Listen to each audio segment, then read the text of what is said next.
অনেকদিন ধরেই Islamic fashion influencer হিসেবে পরিচিতি পাওয়া আলোচিত শিশুশিল্পী সিমরিন লুবাবাকে এখন নিয়মিত দেখা যাচ্ছে ফুড ও ট্যুর ভ্লগিংয়ে। ব্যাপক পরিচিতি লাভ করেছেন অভিনয়, গান এবং সামাজিক সচেতনতামূলক কাজের মাধ্যমে। অভিনয়ের পাশাপাশি ইসলামিক কন্টেন্ট তৈরির মনোনিবেশ করেছেন এই প্রতিভাবান শিশুশিল্পী। নিজেই জানিয়েছেন এখন তিনি জীবনযাপন করছেন ইসলামী নিয়ম অনুসারে। বাংলাদেশের শোবিজ অঙ্গনে এক উজ্জ্বল নাম সিমরিন লুবাবা। মাত্র 12 বছর বয়সে অভিনয় শুরু করে ইতোমধ্যেই কাজ করেছেন বেশ কয়েকটি নাটক, শর্ট ফিল্ম ও বিজ্ঞাপনে। তার উল্লেখযোগ্য কাজের মধ্যে রয়েছে অমিতাভ রেজা চৌধুরীর রিক্সাকার, আশরাফ শিশির পরিচালিত 570 এবং অনন্ত জলিলের নেত্রী দ্য লিডার। শুধু দেশে নয়, ভারতের রাজস্থানে সরকারের বিজ্ঞাপনেও দেখা গেছে তাকে।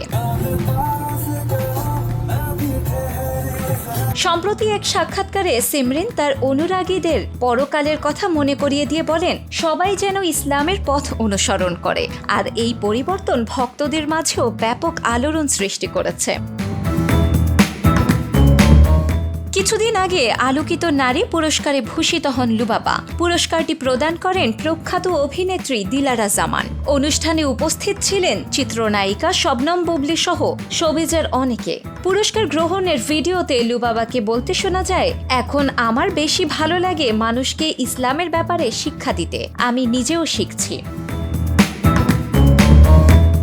বর্তমানে সোশ্যাল মিডিয়ায় বেশ সক্রিয় লুবাবা, যেখানে তিনি নিয়মিতই কন্টেন্ট শেয়ার করে যাচ্ছেন, কখনো রেসিপি, কখনো ভ্রমণ, আবার কখনো ইসলামিক শিক্ষা নিয়ে। আলোকিত নারী পুরস্কার পাওয়ার ভিডিওটি ফেসবুকে শেয়ার করে ক্যাপশনে লুবাবা লেখেন, অভিনেত্রী দিলারা জামানের হাত থেকে আলোকিত নারী পুরস্কার পেলাম, সবাই আমার জন্য দোয়া করবেন, আপনাদের ভালোবাসায় আজ আমি এখানে।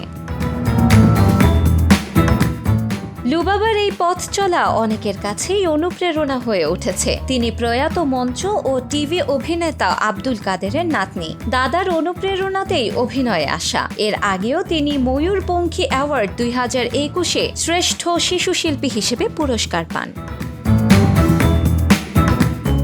শিলা ইসলাম, সময়ের আলো।